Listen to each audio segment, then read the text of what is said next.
Hola, ¿qué tal están? El mundo de la acción. Es evidente que los seres vivos nacen, crecen, se desarrollan y mueren. Pero solo los seres humanos se dice que somos capaces de actuar, capaces de realizar acciones. Los animales siguen los instintos. En cuanto a estas acciones, son muy variadas, son muy diversas. Hablamos con los amigos, tratamos de reparar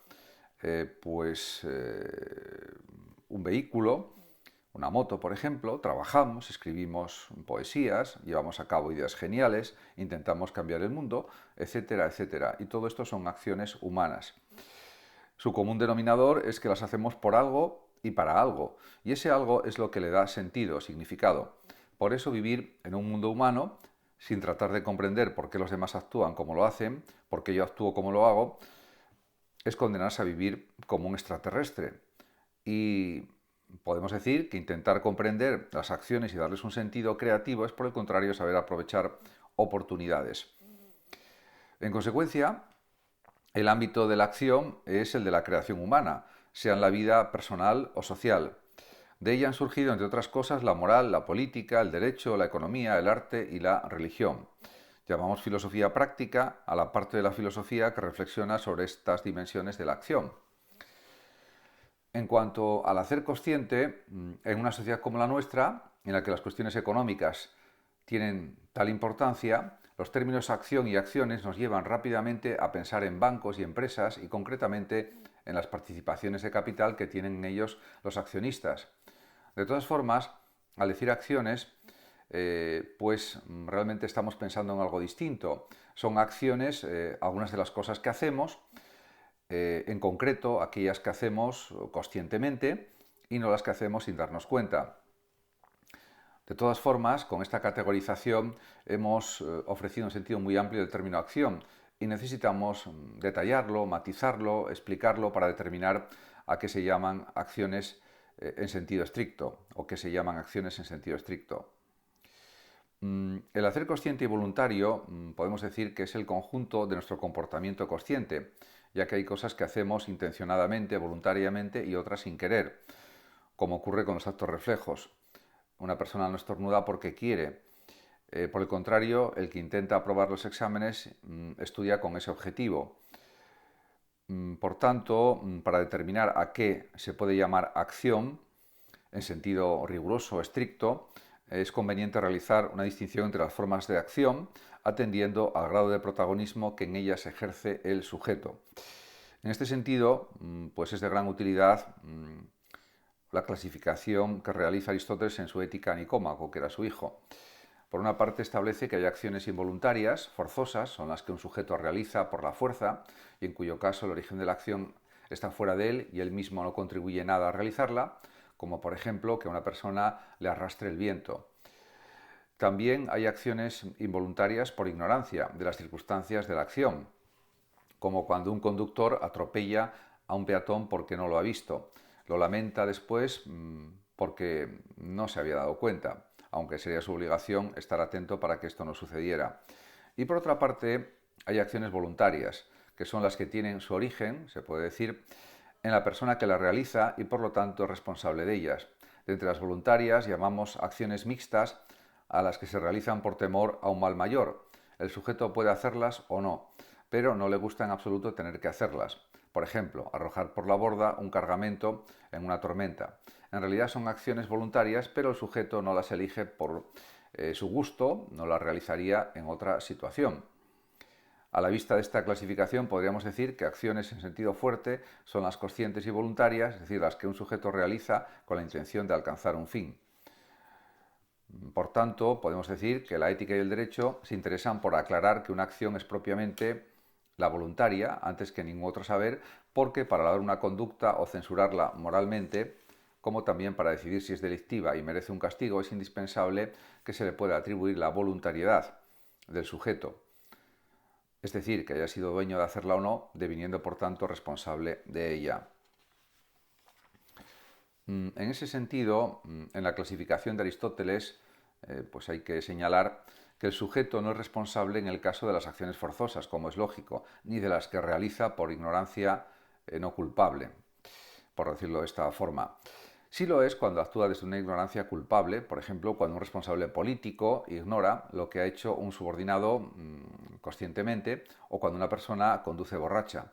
En ambos casos, el sujeto es responsable de las consecuencias. En el primero, por nombrar a una persona que no merece confianza y en el segundo, por emborracharse.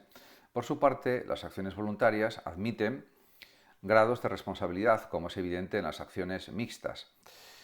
No es lo mismo tirar por la borda de un barco un cargamento de alimentos estando el mar en calma que hacerlo en plena tormenta porque no queda otro recurso para sobrevivir o salvar la vida. En cuanto a los elementos de la acción, pues son varios. Podemos decir que concurren 4 elementos principales en la acción: intención, fines, consecuencias y sentido.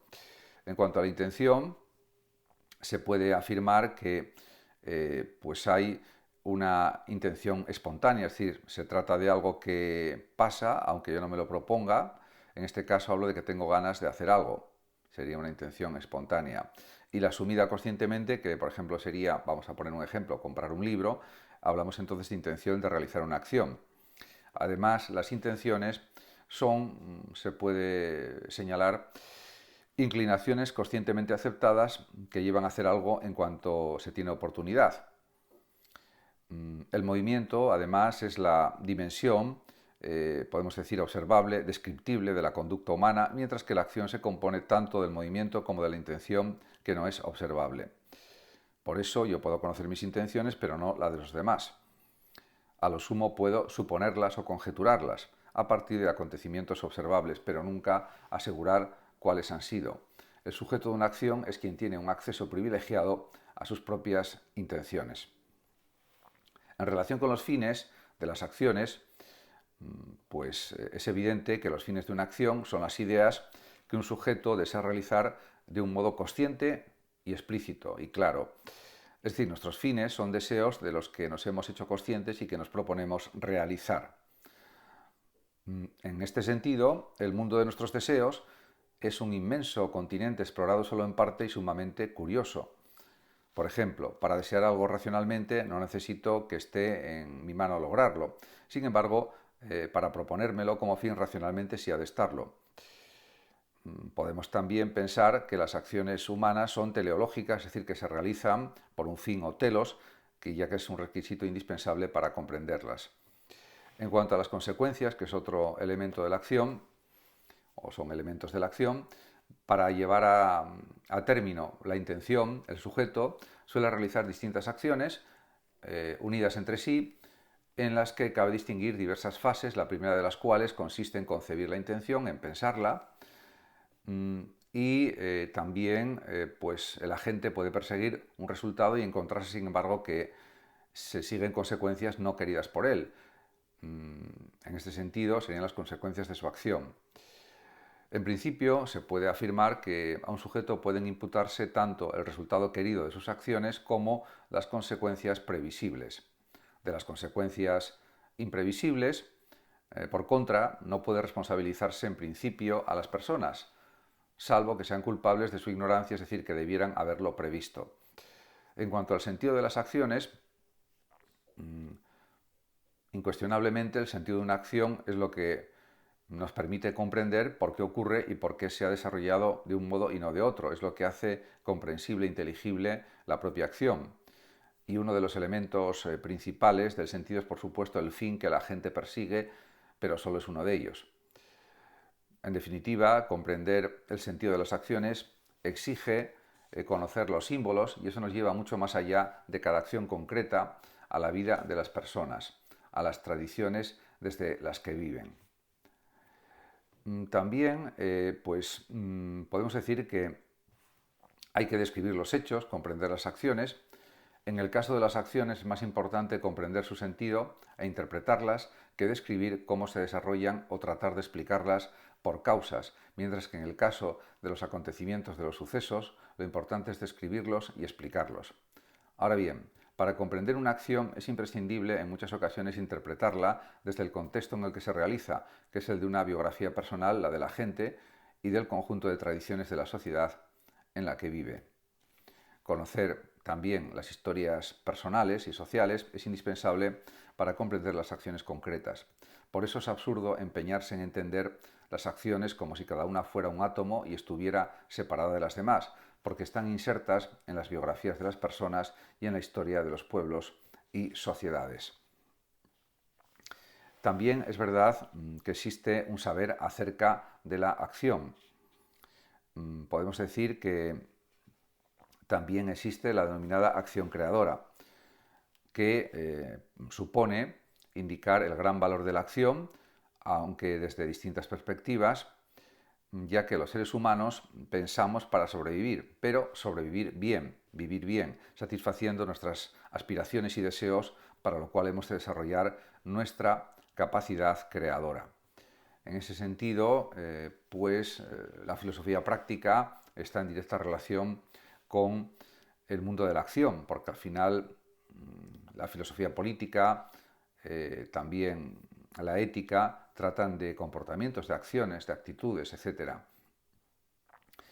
Se puede decir también que la felicidad personal no parece posible si la persona no vive en un marco político bien ordenado y si los bienes no están bien administrados. Por lo tanto, es preciso añadir dos nuevas formas de saber práctico directamente relacionadas con el mundo de la acción, que son la política y la economía, además de la ética. Realmente, Aristóteles, por ejemplo, utiliza el término poiesis para la producción en general, pero nosotros podemos distinguir entre el arte o saber producir objetos bellos y la técnica o saber producir objetos útiles. Por otra parte, también es evidente que la ética no trata solo sobre lo que hace a las personas felices, sino también sobre qué formas de vida y qué normas nos hacen más justos. Por eso las dimensiones actuales de la filosofía práctica son más diversas, más variadas, podríamos decir. También es definible el concepto de la acción social. En ese sentido, podríamos estar de acuerdo con la siguiente caracterización de Max Weber en Economía y Sociedad. Dice Weber: por acción entenderemos un comportamiento humano al que el agente o los agentes asocian un sentido objetivo. En consecuencia, lo esencial será entonces que la acción tenga un sentido para el que la realiza. De todos modos, lo cierto es que la mayor parte de nuestras acciones son sociales, tal como Weber las define, diciendo: llamaremos acción social a aquella en que el sentido que la gente o los agentes le asocian se refiere a la conducta de los demás, orientándose por ella en su desarrollo. O lo que es lo mismo, que en una acción social contamos con más de un sujeto y el sentido que cada uno da a su acción depende también, en parte al menos, del comportamiento de los demás. La clave de estas actuaciones, de estas relaciones sociales, es entonces el reconocimiento recíproco. Dentro de los tipos de acción social podría distinguirse sobre todo la acción estratégica y la acción comunicativa. La acción teleológica es aquella en la que el actor elige los medios que considera más oportunos para alcanzar una meta, calculando las consecuencias de su decisión. La persona que actúa, me refiero con el término actor. El esquema de la acción es el de la racionalidad, medios, fines, y su éxito consiste en realizar en el mundo un estado de cosas deseado realmente. De todos modos, esta acción puede ser a su vez de dos tipos: instrumental, si se atiene o respeta reglas técnicas que descansan en el saber experiencial o empírico, como son las propias de las tecnologías, o bien estratégica, cuando se aplica el esquema medios-fines a la interacción social, es decir, cuando los sujetos de una acción social se consideran recíprocamente como medios para sus fines individuales y por tanto se instrumentalizan entre sí. La racionalidad propia de las acciones estratégicas es la clave de las teorías de la elección racional, de las teorías de la decisión y también de las teorías de los juegos. Todas ellas suponen que las personas, cuando tomamos decisiones racionales, nos guiamos por una racionalidad económica. Intentamos maximizar beneficios y minimizar costes o gastos en cada acción. Pero, como las más de las veces el éxito de la propia acción depende de las que puedan hacer los demás, es esencial prever cuáles pueden ser para realizar la más rentable para mí. Un juego estratégico está pues constituido por 4 elementos: los jugadores, las reglas del juego, la ganancia final y las estrategias, y se rige por la máxima: elige la estrategia que ofrezca el resultado más favorable dentro del marco de las reglas del juego y teniendo en cuenta los contrincantes. En este sentido, comprender el significado de las acciones ajenas es un instrumento para sacar el mayor beneficio, no algo valioso por sí mismo, y en muchas ocasiones lleva dilemas como el célebre del prisionero, que realmente ha sido muy estudiado y muy analizado. En cualquier caso, conviene recordar que los juegos pueden ser de suma cero, aquellos en los que lo que gana uno lo pierde otro, o de no suma cero, o cooperativos, aquellos en que todos pueden salir ganando si colaboran. Estos son, en principio, los mejores, sin duda. En cuanto a la acción comunicativa, pues es la interacción de dos sujetos que desarrollan una relación interpersonal con medios verbales o extraverbales con el propósito de comunicarse, de entenderse sobre una situación. Aunque cada uno de los sujetos pretenda seguir sus metas personales, se comunican también para poder coordinar los planes de acción de común acuerdo porque valoran por sí mismos el mutuo entendimiento desde el que pueden actuar de forma conjunta. En el caso, por tanto, de la acción comunicativa, se cumple el fin más propio del lenguaje, que es tratar de entenderse en lo posible. Muchas gracias a todos por su atención. Saludos como siempre a los oyentes de Radio Sofando de México y hasta mi próximo vídeo.